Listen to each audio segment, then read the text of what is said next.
Welcome back to Believe in Baylor. I am your host, Alvin Cowan, actor, writer, podcaster, and washed-up quarterback. Here to cover all things for your completely out of the Big 12 race, the little old Baylor Bears from Waco, Texas. This week, Baylor faces a Big 12 heavyweight as the number 15 ranked Utah Utes come to town, ranked, disciplined, and dangerous. Before we get into that, make sure to follow me on all the socials at the Alvin Cowan. All right, previewing the Utah Utes, former home of the legend that is Urban Meyer. Utah comes in at 7-2, 4-2 in the Big 12 with losses to BYU and Texas Tech. They had a bye week last week and should be well rested. It's worth noting that the Utes have not traveled outside the state of Utah for a game in almost 2 months and have played 3 of their last 4 at home. It's kind of interesting. Baylor, meanwhile, is 5-4, 3-3 in the Big 12 with losses to basically anybody good that they've played, including Arizona State, TCU, and Cincinnati. And Utah is a good team. Utah is currently favored by 9.5 points. Folks, this is a pride game. How much pride does this program have? How much pride does this coaching staff have? How much pride do the players have? Coach Aranda is 6-15 against top 25 opponents. So the line makes sense. It makes sense that Utah would come in and kick our butts. And frankly, that's probably what will happen. But how we show up, how we lose matters. And I'm not one for moral victories, but, the truth is, I've been on record as saying that Coach Aranda's probably gone after the season. It's just not good enough, and it's been long enough. He's been given a real shake at it. And there's news out there today that James Franklin is now looking at taking the Arkansas job. Not sure how true that is. There was some conversation that I saw on X, formerly known as Twitter, that Dabo Swinney was going to take the Arkansas job. That turned out to be not true, or maybe not true. I don't know. Maybe you know more than I do by this point. But the coaching carousel is starting to turn.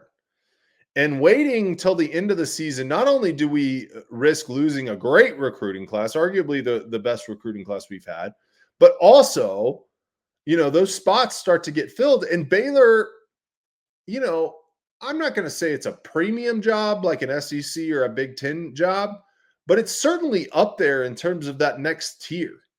And we should be able to get a coach that is at the upper echelon of the sport, right? Like, Art Briles and Rule both proved that you can win in Waco. You're right in the middle of a recruiting hotbed. You've got serious investment into the program, both in terms of facilities, NIL, have won some big games, have been in very big games in the history of the program, have produced NFL level talent. There's a lot to like about the Baylor job.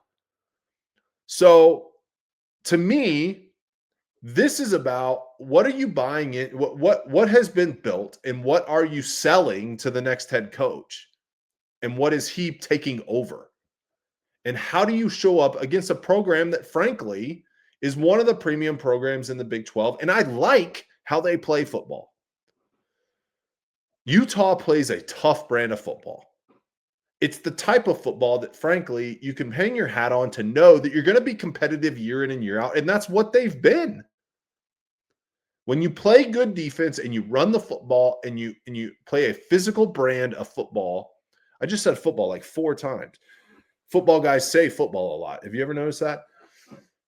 When you play a tough brand of football, you can outmuscle teams. You can show up week to week. And that's what Utah is, which is why I think they beat rhythm and timing teams like us. So I've already let the cat out of the bag a little bit, but I see this playing out in one of 2 ways. The first and most likely is that Utah dominates. They run the football. They're third in the country in rushing with 267.1 yards per game.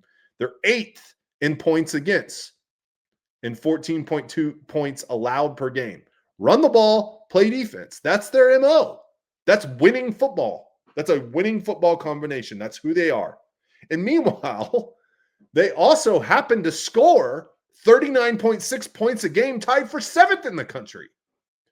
So Utah has not always been an offensive juggernaut. It's certainly not under Willingham, but you know, they obviously had the Alex Smith, Urban Meyer days when they were chucking it around the yard in early spread days. But run the ball, play defense is a winning formula in any brand of football. So all the things that we struggle with, they do well. This is a matchup that hands down favors Utah. Keep the ball out of Sawyer's hands, get us off the field, and run the ball down our throats to win the game. That's 95% what I think is going to happen.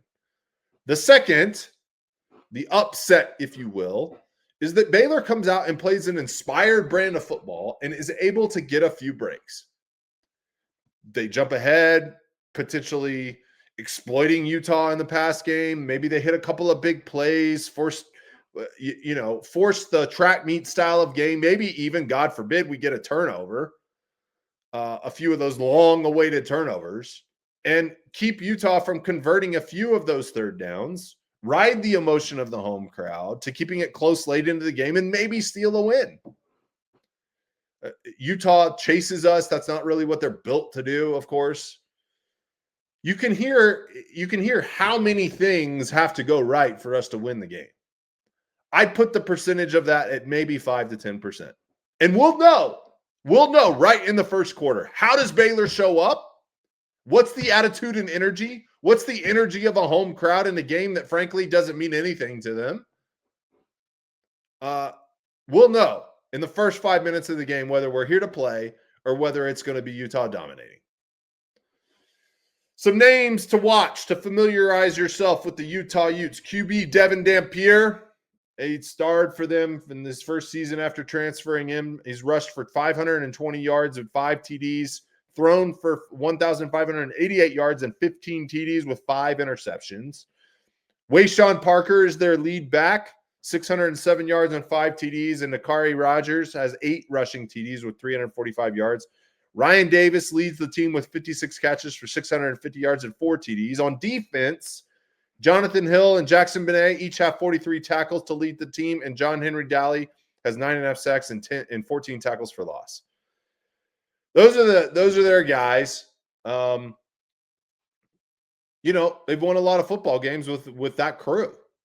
They're all healthy. They're all ready to go, and they're built for the road.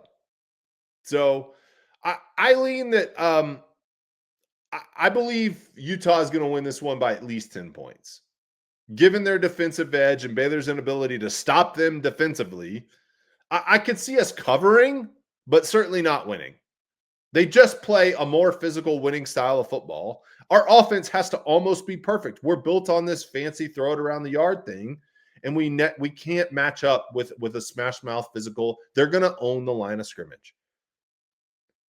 And given how our defense has played all season, we haven't been able to consistently stop the run. We've had maybe 3 to 4 quarters of quality defensive football all year. So this is a recipe for a blowout. And that matchup favors them heavily. It's just not – it won't get it done against a great opponent. I hope I'm wrong, but give me Utah in a blowout. And frankly, it should be the final nail in the coffin for this coaching staff. All right.